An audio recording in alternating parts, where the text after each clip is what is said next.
Hi, I'm Genevieve Holt. I'm the general manager for the Midwest for Broadway across America. And I'm based here in the Aronoff Center here in Cincinnati. And it is very nice to be back in my office today because it's been a long time. And I've missed this building and I've missed the shows and I miss seeing you at the theater. And I know a lot of you are missing our shows as well. As you know, in mid-March, all large live events had to stop. And so that's had a big impact on our business at Broadway in Cincinnati and at the Aronoff Center, but also our neighborhood community. The Broadway in Cincinnati series actually has an economic impact of about $55 million a year. So the stoppage of all of our events has affected not just the people behind the scenes on the stage who work in the front of the house, but also on our restaurants and our parking garages and hotels. So everyone here around the Aronoff Center is certainly eager to get back to work when the time comes. Thinking about that, we wanted to take a little time today to share with you a little bit about what's going on behind the scenes, because we've had some schedule changes for the Broadway in Cincinnati season. And a lot of you have asked questions about what does that mean for the season and what are we doing? What are we working on to bring Broadway back to Cincinnati? So touring Broadway across the country is a complex jigsaw puzzle, and we wanted to share a little bit about how that happens with you today. And so you'll hear from a couple experts in our field. You also will hear from Steve Lofton from the Aronoff Center, who will share a little bit about the building's health and safety measures. And we also asked you for your questions from social media. So we will take some time to answer some of those questions as well. Also, we have added links in the video description below to the various topics we're going to cover, so you can skip ahead to things you'd like to learn more about. So thanks for joining us. Now, our number one priority, of course, is keeping people safe. We are putting some health and safety protocols in place to make sure that when we return, things are safe for our artists that are on the stage, everyone in the back of the house, the staff, the volunteers, and of course, our audiences as well. Now, we know a lot of you have questions specifically about what it will look like when you return to the Aronoff Center. So to answer some of those, I wanted to welcome Steve Lofton. He is the president of the Cincinnati Arts Association, which manages the Aronoff Center and Music Hall. Hi, Steve. Hey, Jen. Good to see you again. You too. So Steve, we know that we won't have Broadway back at the Aronoff Center for quite some time, but you and your team are preparing to reopen the doors for some other events. Can you share a little bit about what you all have put in place? Sure, we'd be happy to. But first, we put together a video to show some of the things that we're working on while some of the other events that may be taking place sooner than Broadway. So if you would all please just take a moment to watch the video.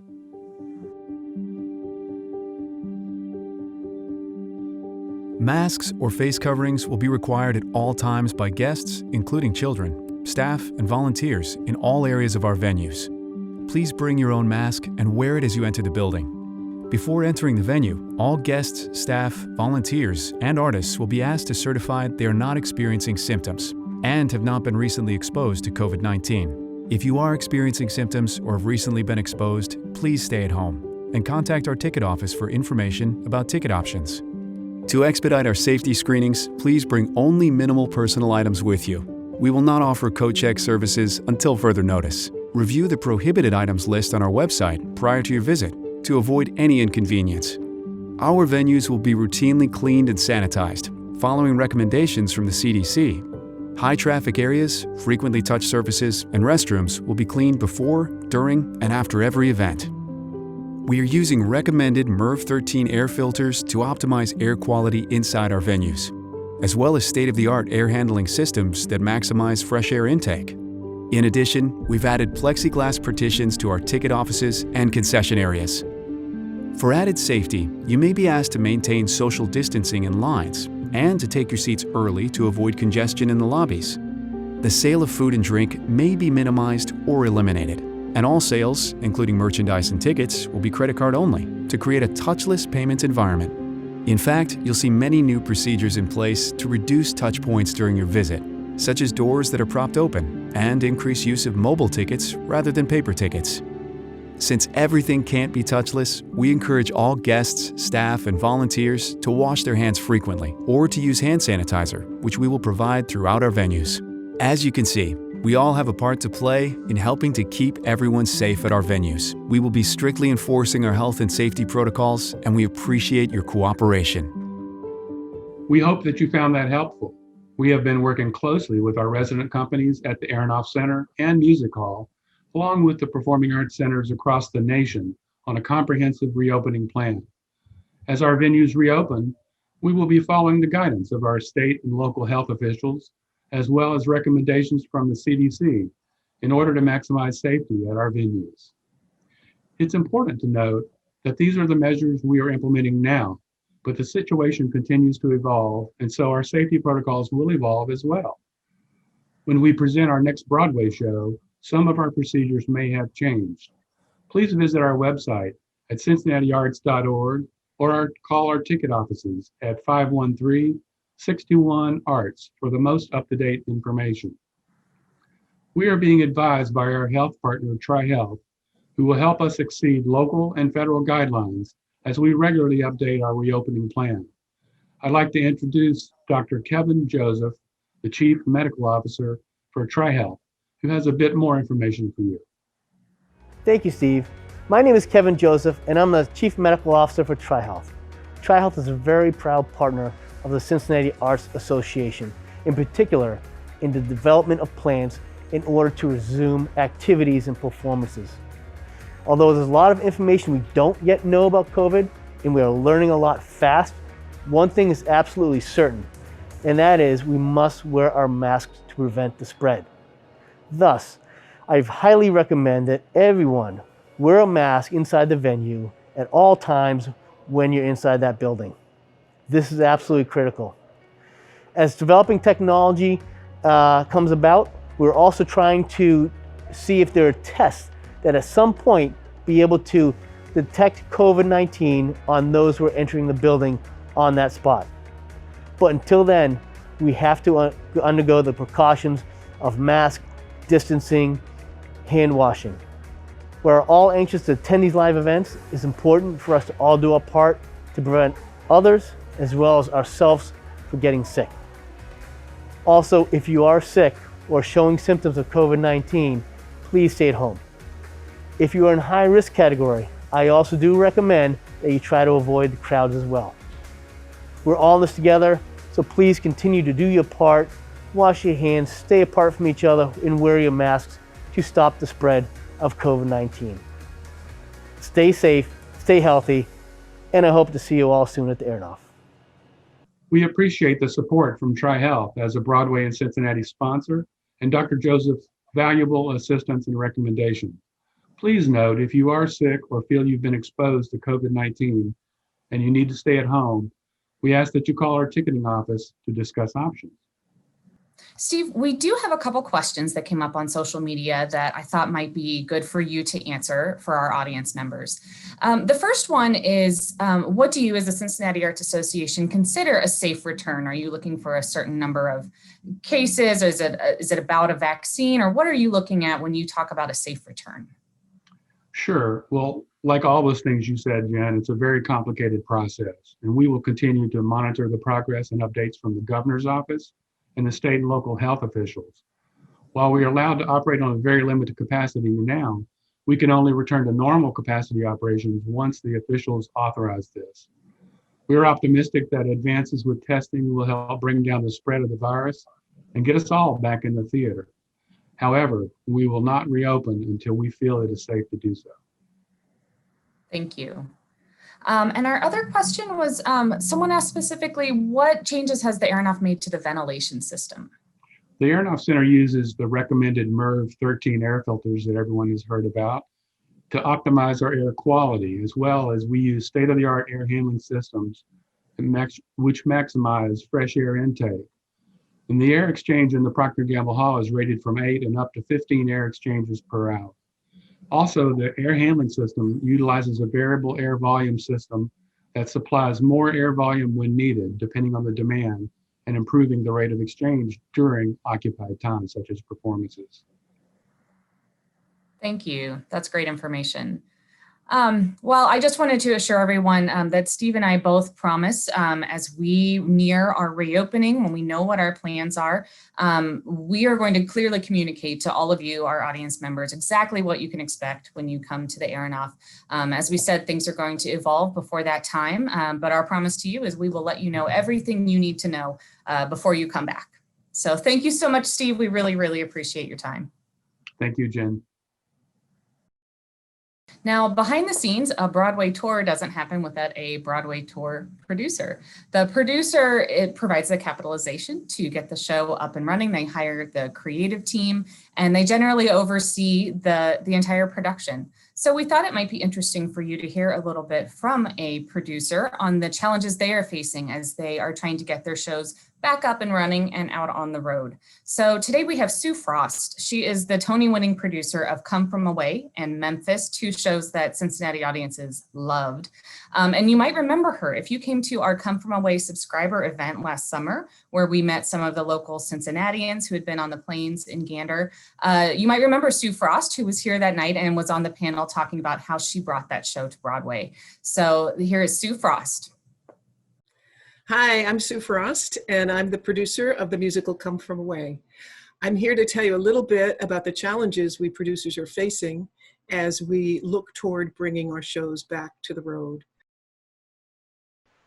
The most important thing for us right now is, of course, health and safety of our company and of the audience. To talk a little bit about the challenges we have keeping our company safe. My show, Come From Away, is a relatively small show, which means we travel with about 60 people. And that means we have to think about their safety as we move from city to city, whether we're on an airplane or whether we're on a bus. We have to think about moving in and out of hotels. What are those hotels like? Do they have safety protocols? Are they cleaned regularly? We're working with the unions who are very concerned about their members and making sure that when they come back, they're in a safe environment. And then when we're at the theater, we're backstage together, we're in dressing rooms together, we're interacting with your local crews.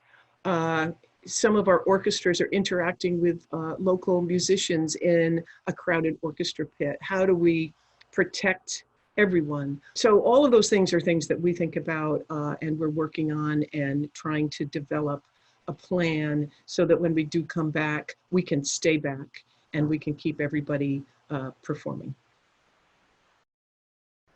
Remounting our show is going to present its own set of challenges, but nothing like the challenges that a brand new show is going to face, because not only do they have to put a show up from scratch and cast it and rehearse it and costume it and build the scenery, all of that has to happen in a safe environment, in an environment where people are protected and where we know that the end result is going to be realized in a timely fashion.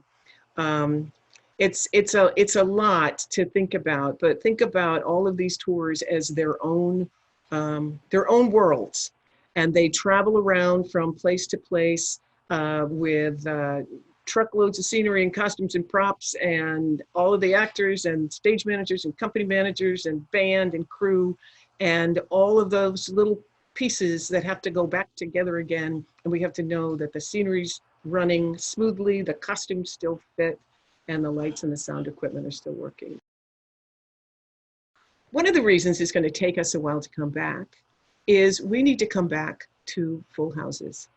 The experience of sharing a Broadway show between the actor and the audience is unique and special. And socially distanced audiences are not going to create anywhere near the same feeling that a house full of people laughing, crying, clapping does. It is also not possible for us to make this work financially. We need to know that we can accommodate all of the subscribers in the week that we're in town. We need to know that we can meet our financial model and what it takes for us to travel from town to town, what it takes for us to present the show. That financial model requires full houses. But mostly it is that relationship between our actors, between our performers and you, and the energy that that you both feed off of creates that unique experience, which is a Broadway show. But we're going to get there. Don't you worry, we're going to get there. Now, Sue mentioned that the shows travel from city to city. The cast and crew of a show travels by bus or by plane, and the sets, the costumes, and everything else travels by tractor trailer. Now, typically, a producer needs to put together 30 to 40 weeks of 8 shows a week to make a tour make sense financially and get it out on the road. And so, as you can imagine, that's a bit of a complicated puzzle. And it also involves coming up with a route that makes sense geographically to get from one city to the next in an organized way. Now, that process usually takes place 18 to 24 months in advance. So in the current environment, our industry is working tirelessly to reroute the 40 or so shows that are usually out on tour in a given year. So here to tell you a little bit more about the process of booking and rebooking is Meredith Blair, who has booked a lot of the shows you have seen here at the Aronoff Center. Hi, my name is Meredith Blair. I'm the president of the booking group, and I represent the national tours of Hamilton, Dear Evan Hansen, Come From Away, Mean Girls, the Book of Mormon, To Kill a Mockingbird, and many others. And I'm here to talk to you about the process of booking a tour. So to start with the basics, in order to get a show from point A to point B, you have to determine the size of the show, which determines how quickly you can travel. One of our objectives is to open in a given city on a Tuesday and close on a Sunday. Needless to say, some markets are closer to each other than others. Shows travel anywhere from a 3 to a 4 truck show to 25 to 30 trucks. Those are the big blockbusters. Generally speaking, most touring shows travel in anywhere from 5 to 8 trucks. The challenges of routing a tour are the availability of the venues. So if I'm starting in Buffalo, the next logical thing would be to go to Rochester or to go to Cleveland, but the venue that I need to go to next may not be available because they've got another show then, or the symphony is in the venue then, or there's a graduation, or there's any number of things or other commitments that the venue may have that don't make it available. So one of the challenges now in the current climate in booking a contiguous tour is that we don't necessarily have any consistency in what states are open when. So if I'm trying to get a show across the country, I need to know that I can get from Ohio to Iowa and that the states in between are open for business. But that's one of the many challenges that we're all trying to face in many different walks of life, not just in the theater business. The process has changed a little bit for us. No, it's changed a great deal for us over the past several months, having to deal with the shutdowns across the nation. So we are actively trying to put the pieces of the puzzle back together multiple times as the landscape keeps changing and as the timing keeps changing and as we continue, unfortunately, to live in a world where we don't have all the answers yet. So we're dealing with that reality, and we're booking and we're rebooking, and we will continue to rebook until we can get these shows back on the road and back to your cities. That's the goal. So we put out the call on our Facebook and Instagram channels, asking you what questions you had about the changes and the outlook for the Broadway series here in Cincinnati. So I'd like to introduce Elizabeth Truitt Armstrong. She is our marketing and PR director for Broadway in Cincinnati, and she has been following your questions on Facebook. Hi, Jen. We have a few questions that the audience has posed to us that I'd love to throw past you. The first being, will the canceled shows from the spring and the summer be able to be rescheduled into the new season? Well, you and I were incredibly disappointed, as was everyone else, and I think a lot of our audience members, that we had to cancel Anastasia, Escape to Margaritaville, Jesus Christ Superstar, and the Book of Mormon. We were very excited for all of those shows to be here, and we were very sad to have to cancel them. But yes, the answer is we promised to bring them to town. We still want to bring them to town. So we can't promise exactly when, but we will make it a priority to get those shows back to the Queen City if they're still on tour and if we can. So if I'm a subscriber and I'm looking at the next year, are my seats going to stay the same for those shows that you've had to reschedule? And what will it look like if I have to cancel my 2021 season? Well, your seats as a subscriber definitely stay the same because we're just rescheduling those shows into new dates. So your seats remain the same and your tickets remain the same. So you will get to see all the shows that are getting rescheduled. generally, we're just asking that you stick with us. If you're looking ahead and wondering, what to do in the future about your subscription, we just ask that you hang in with us for a little bit, because ultimately it's going to be a few months before we're back for Broadway. And so we're hoping people will just hang on to their tickets, hang on to their subscription. And when we actually get to the point where we're safe to reopen and we're ready to go, then at that point, you can decide if you're comfortable coming back to the theater. And if you have any issues, you can just call your subscriber hotline and talk through your options. Great. So how is the 21-22 season going to work with these rescheduled shows from the current season going on top of those? Is there a world where we would just move the entire season forward by a year? Well, unlike maybe a theater company or an opera that produces everything in-house, we don't have the option to just move everything in bulk to a future season. As you have heard, we're working with each show individually, and each show has their own schedule and route. So as we go, we are just working to reschedule show by show when we need to. And so that's what we'll continue to do. But yes, it is possible that a show that we've rescheduled from this season could end up playing a slot in between two shows on a future season. But it's our commitment to bring to you the very best of Broadway. That's the tours that are out there and new things from New York. And that's what we're going to do. That's great news, Jen. Thanks for taking this time to answer all of these questions. And to those of you who submitted it, we really appreciate them. Going forward, if there's anything that comes up that you would like to know, reach out to us on social media or through the phone center or by email. We are here and happy to answer any questions you might have. Thank you, Liz. Thanks, Jen. Well, I hope that we've provided a little bit of insight into what's going on behind the scenes as we work to bring Broadway back to the Queen City. What we do know is that we will return. We will be back and we will bring you the best of Broadway as soon as we can. So I really want to thank you. Every time we have made a schedule change announcement, I've been very grateful and very honored with the reaction that we've gotten on social media and from your emails and from your calls. Thank you for understanding what we're doing and sticking with us and having faith that we will bring the best of Broadway back here to Cincinnati as soon as we can. I have been thinking so many times since March of how wonderful it will feel the first night back when we are sitting in the Procter & Gamble Hall and the house lights go down and the music starts and the curtain goes up. I get the chills every time I think about it. And I know that you're missing that and looking forward to that night too. So we can't wait until that time comes, but until then, stay safe and thank you for all your support.